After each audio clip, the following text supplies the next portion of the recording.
Hai, Assalamualaikum. Baik, hari ini saya nak ajarkan satu teknik ataupun approach yang saya rasa mungkin anda semua boleh gunakan untuk mencari dealer.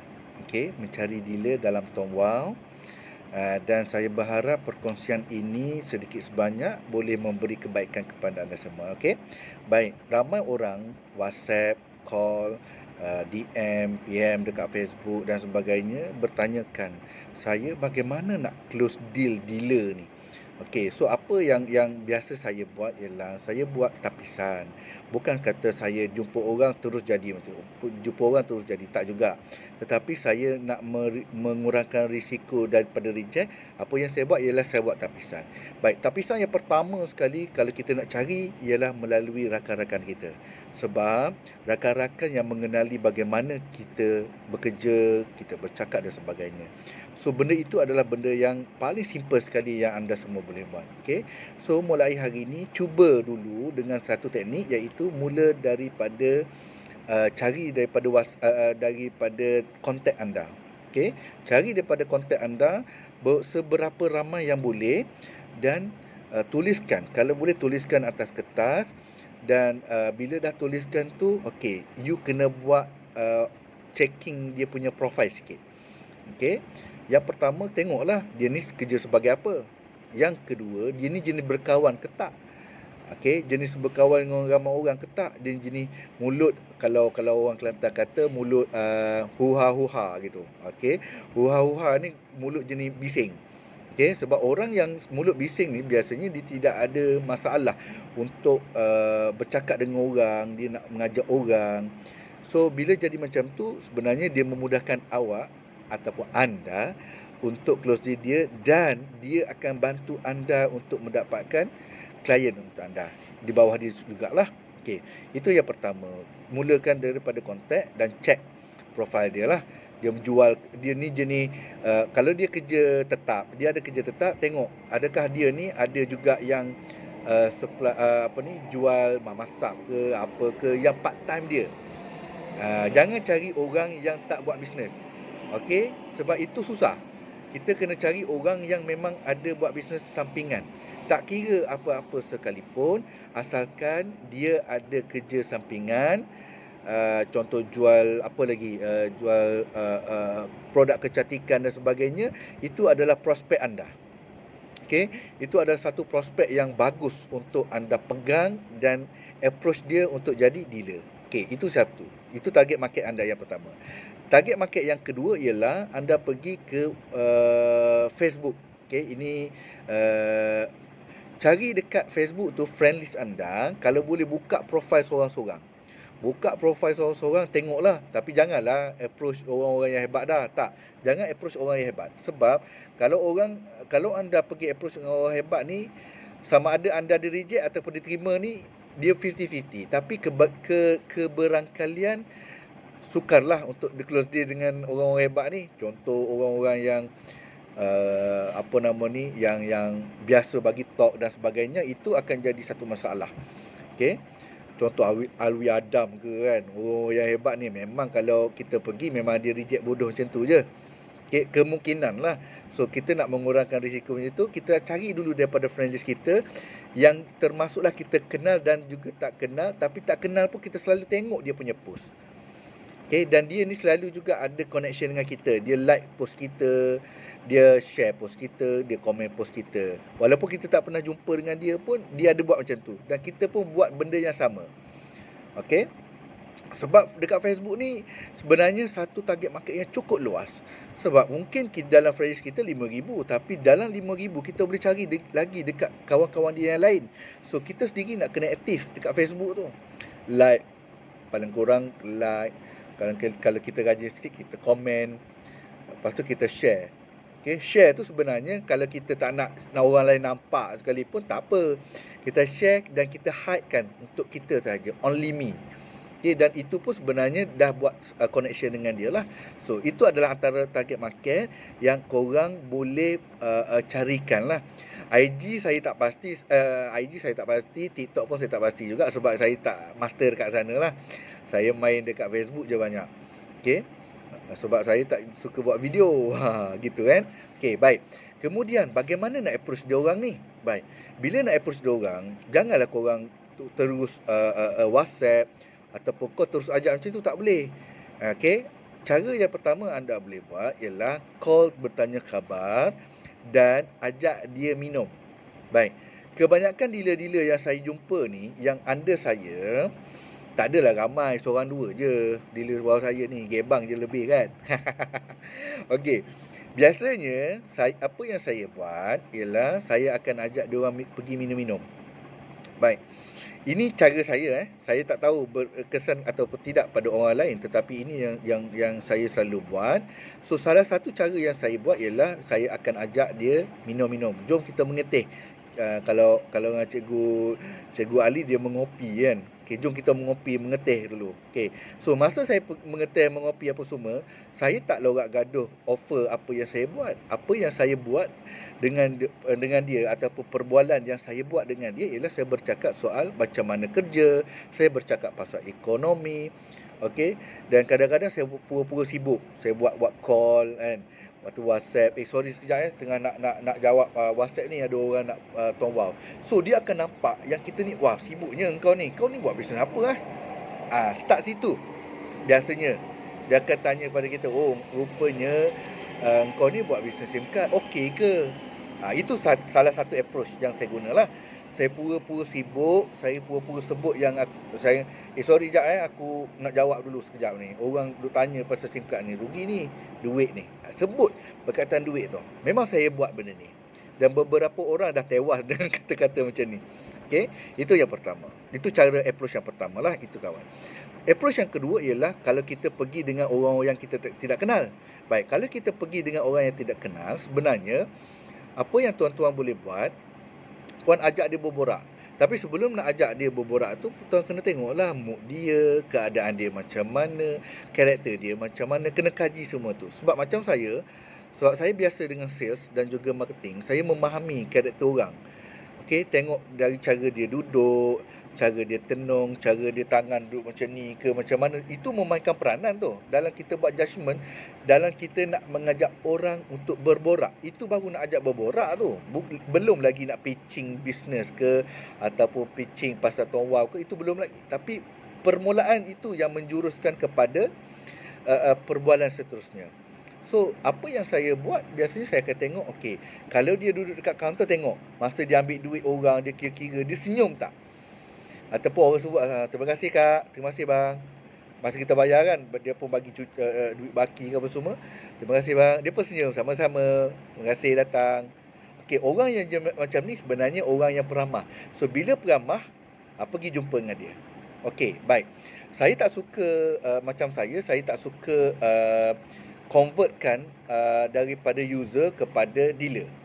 Sebab reason saya, kalau user ni dia macam ni. Orang yang nak buat bisnes memang otak dia bisnes. Itu je. Kalau dia user, biasanya dia bukan orang yang ada otak bisnes. Jarang. Okey, jarang. Sebab Tuan Wow ni dah meluas, dah orang tahu orang yang buat duit apa semua kan. Tapi kalau kita nak convertkan user tu kepada dealer, sebenarnya kita akan mendapat dealer yang kurang kualiti. Bukan kata tak berkualiti langsung. Ada yang user yang jadi dealer yang hebat-hebat, dan salah satu sebab dia pakai apa semua kan. Tetapi mostly orang yang jadi user sahaja ni, dia tak ada bisnes. So bila tidak ada bisnes, dia tidak ada pemikiran bisnes. So bila dia tidak ada pemikiran bisnes, itu yang akan jadi masalah pada kita. Sebab kita buat bisnes Tuan Wow, bisnes Tuan Wow. Kita bukan buat charity Tuan Wow, kita buat bisnes Tuan Wow. So bila kita buat bisnes Tuan Wow, bermaksud kita akan buat dalam Tuan Wow ni sebagai satu perniagaan. Cara kita berfikir pun sebagai seorang businessman. Cara kita bertindak pun sebagai seorang businessman. Okay. So, kalau you nak approach daripada memang betul-betul orang yang buat bisnes. Tak kira besar ke kecil, tak apa. Asalkan dia buat bisnes. Supaya senang untuk kita mengajar dan dia lebih mudah faham apa yang kita nak sampaikan. Okay, itu cara saya lah. Okey, itu cara saya. Saya tidak tahu orang lain macam mana. Okey. Kemudian kalau approach yang biasa saya buat, saya cari token kedai, kedai makan kan. Saya cari orang-orang yang ada passive, orang-orang yang ada active income saja, bukan passive income. Okey. Kalau orang yang ada active income saja, ini yang saya attack. Sebab apa? Lagi mudah daripada saya dah pergi cari orang yang ada passive income. Contoh, siapa yang dah ada passive income? Insurans, orang yang jual takaful. Itu orang yang ada passive income. Walaupun dia 6 tahun, tapi kita kira saja dia adalah orang yang ada passive income. Okey, setakat ini yang paling susah sekali saya nak close deal ialah dekat orang takaful. Okey, sebab dia ada, sorry to say lah, dia ada minda dia punya tu apa ni, orang panggil block. Dia dah ada blocking dekat minda dia, orang takaful ni. Sebab memang training dia orang dekat orang takaful ni memang hardcore sikit lah. Dan saya respect bagaimana dia buat. Sampai ke orang kalau dah masuk susah nak keluar.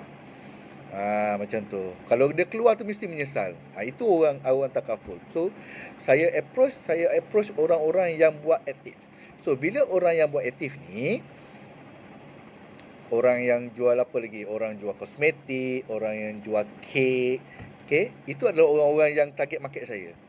Sebab apa? Sebab dia sekarang ni dia tengah buat yang passive, yang apa yang dia buat sekarang ni adalah yang active income. Dia tak buat passive income.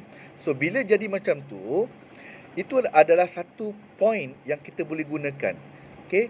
Contohnya macam saya approach, bang, okay, apa yang abang buat sekarang ni tak ada masalah. Abang jual masak ni very good. Okey, tapi bang, apa kata kalau abang tambah satu lagi, iaitu passive income. Okey, apa yang abang buat sekarang ni bagus. So apa yang abang buat hari ni, esok abang dapat. Hari ni abang buat, esok abang dapat. Tapi abang kena standby. Sebab kadang-kadang kita tak tahu bila kita sakit kan. So bila kita tak tahu kita sakit bila, abang kena standby duit passive. Okey. Whatever kalau pun abang kata, oh saya dah ada banyak dah simpanan berdasarkan jualan saya ni, saya setiap bulan saya dah simpan RM10,000, RM20,000. Bang, jangan tertukar antara aktif dengan pasif bang. Okey, sebab kalau aktif abang ada simpanan banyak sekalipun, abang akan habis. Sebab apa? Sebab abang akan gunakan duit tu untuk buat barawatan apa semua bla bla bla bla bla bla. So benda tu akan habis. Tetapi berbanding dengan pasif, okey, mula-mula abang boleh guna yang tu, tapi pada masa sama abang boleh gunakan yang aktif, yang pasif. So bila kita boleh guna yang pasif ni, duit malah mungkin duit yang aktif abang tu tak guna.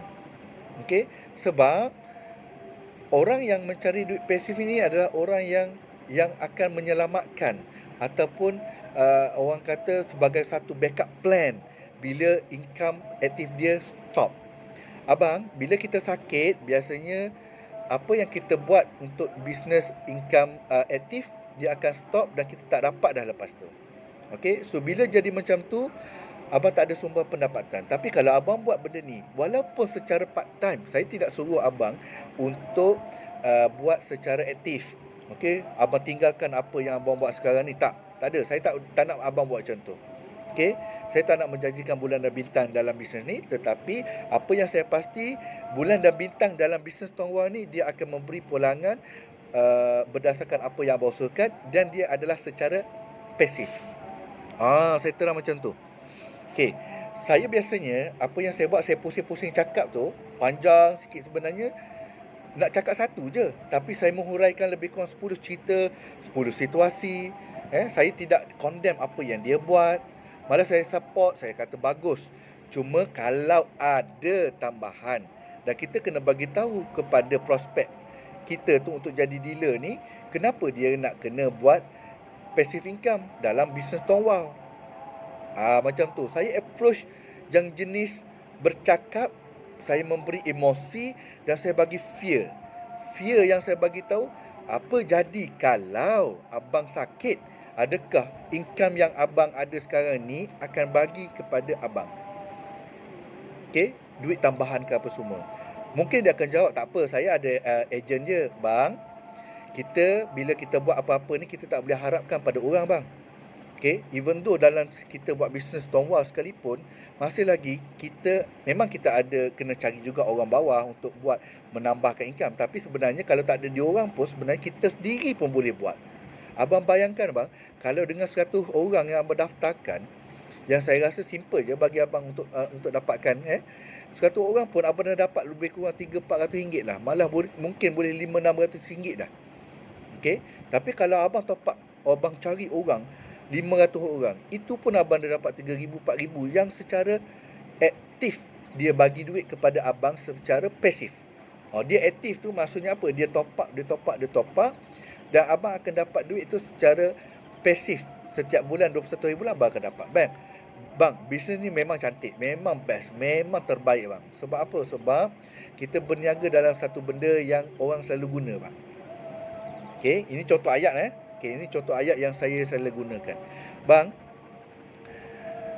kalau saya bagi satu analogi pada abang bagi tahu pada saya jawapan abang Okey. Saya ada abang ada RM200.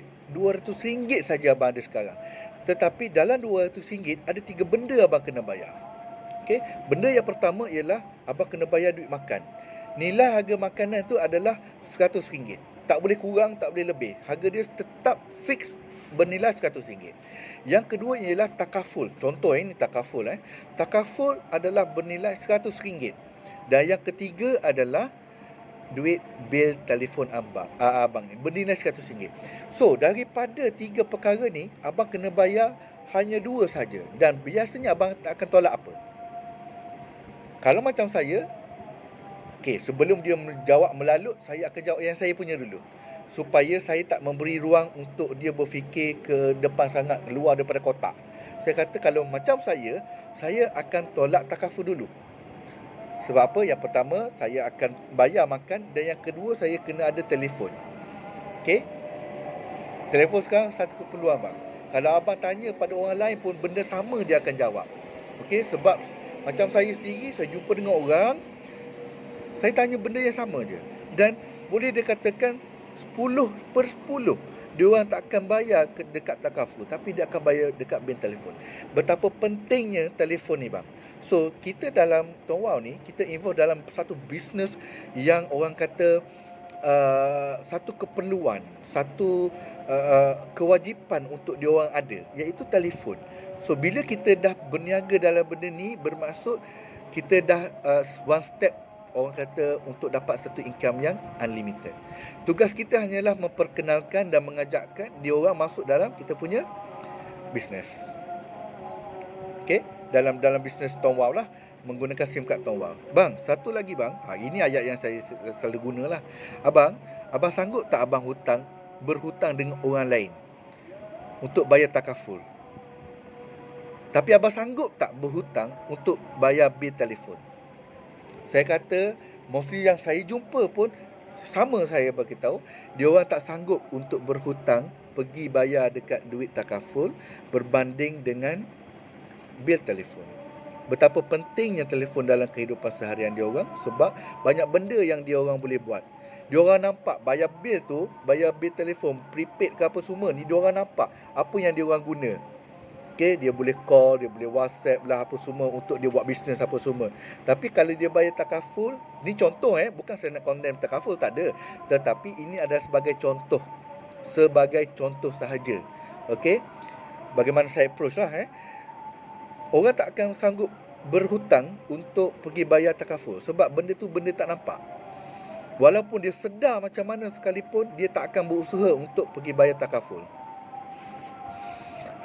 Macam tu. Okey. Baik, itu antara approach yang saya gunakan. Tapi dalam saya approach tu, kadang-kadang saya relatekanlah apa yang ekonomi sekarang terjadi. Okey. Saya selalu kata ekonomi tengah teruk bang. Okey, kita mengeluh pun tak ada guna. So bila kita tak ada masa nak mengeluh ni, apa yang kita kena fikir sekarang ialah bagaimana nak menambahkan income. Itu yang penting sekali.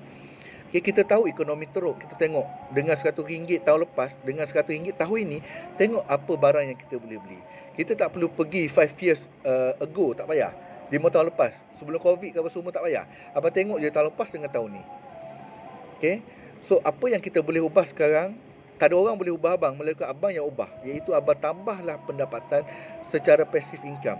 Sebab tahun ini dah teruk, tahun depan lagi teruk bang. Lagi teruk. Okey, inflasi terlampau tinggi sekarang ni bang.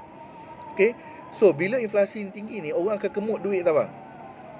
orang akan kemut duit. So bila orang kemut duit, diorang tak akan belanjakan benda-benda yang mengarut. So apa yang dia buat ialah dia akan belanjakan untuk benda-benda keperluan dan kewajipan sahaja. Contoh, dia akan belanjakan bil telefon. Okey, kalau dia tak bayar mahal, dia akan bayar murah. Dan masa dia bayar mahal, contoh sekarang dia pakai Maxis lah contoh. Macam saya dulu, saya pakai 3 nombor, saya kena bayar RM420. Okey, jangan tanya kenapa RM420, mahal untuk internet dan juga panggilan telefon tanpa had lah. Okey, 3 nombor. Sekarang saya dah potong apa semua, dah jadi 150. Malah lebih jimat daripada saya pakai bil. Contoh juga kalau tahun depan tak ada duit. Okey, contoh kalau kita kata dulu kita pakai sabun cat Rejoice, sabun rambut ni cat Rejoice. Sekarang pakai cat Giant, cat Tesco. Betapa orang sedang kemut duit tu. Tetapi dia orang tak akan kemut sangat-sangat ataupun dia tidak akan potong perbelanjaan untuk telefon. Dia akan pakai telefon, dia akan bayar tetapi dalam amount yang kecil. Even though abang dekat kita punya Tong Wow, abang orang top up RM30 ke RM35, dia beli booster sekalipun, abang akan dapat commission. Itu yang best bang. Semurah-murah tau, RM35 tu murah dah bang. Orang akan mampu untuk bayar setiap bulan. So kita boleh ajak orang untuk gunakan. So bagaimana kita dapat duit nanti, kita cakap macam tu dan orang akan register bawah bang. Honestly, mudah je bang. Okay, dealer ni kalau anda nak tahu, dealer ni sebenarnya kita kena tunjukkan cara untuk closing kat dia. Saya cakap tadi tu sebenarnya macam nak closing dealer, tapi pada sama saya ajar dia untuk closing user. Sebab kadang-kadang orang tak nampak, kita ajak dealer, dia orang tak nampak macam mana aku nak closing orang-orang yang nak pakai SIM card apa semua ni. So you attack, orang kata lempar batu tu kena 2 kepala. Macam mana ayat saya tak ingat dah tu. Okey, tapi serampang 2 mata. Kita bagi tahu dia masa kita nak ajak dia dealer, sebenarnya kita bercakap soal macam mana kita nak closing orang yang guna telefon. Contoh. Okey. So benda tu dia akan nampak, wow, mudah je sebenarnya kalau nak ajak orang. So pada masa sama dia akan, wow, baik aku jadi dealer. Aku dapat gini. Mudah je closing ni. Okey. Selepas selesai saja cerita pasal macam mana nak buat closing tu, baru you tunjuk bagaimana calculation dia. Kalau macam saya, engkau jangan sampai aku buka laptop. Saya punya tagline, jangan sampai aku buka laptop. Okey, so macam saya sediakan satu Excel. Saya sediakan satu Excel bagaimana untuk kirakan commission dia orang. So setiap kali orang top up macam ni. Kalau kita cari dealer lagi bawah kita, macam mana benda tu berlaku, bla bla bla bla bla bla semua, ini commission kita. Dan biasa saya akan tanya juga, okey abang, biasa okey tak kalau abang dapat setiap bulan 3,000 hingga 5,000? Saya tak pergi untuk 10,000 dulu. Saya pergi 3,000 hingga 5,000 je. Supaya benda tu achievable, mudah untuk dicapai. Okey, level 10,000 kita pakai ilmu yang lain pula. Tapi kita pergi dulu 3,000, 5,000. Bang, abang nak okey tak kalau saya katakan dengan bisnes ni abang setiap bulan dapat 3,000 hingga 5,000 setiap bulan? Okey tak bagi abang? Kalau dia kata okey, tunjukkan dia. Okey bang, dia macam ni je bang. Kita ada beberapa kaedah bagaimana nak hasilkan duit ni. Satu, sama ada abang register semua orang, user ke dealer ke dekat level 1.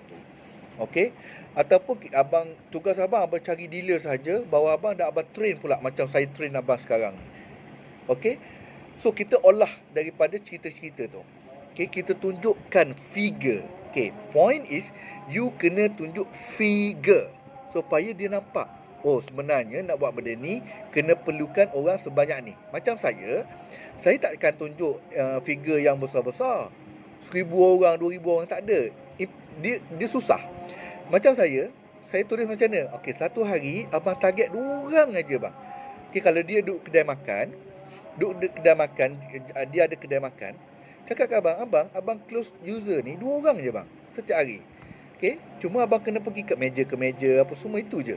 Tapi 2 user satu hari, sebulan abang dah ada 60 orang bang. 2 bulan 120 orang. Baik. Bulan pertama dengan 60 orang pun abang dah dapat lebih kurang 200 hingga 300 ringgit dah satu bulan.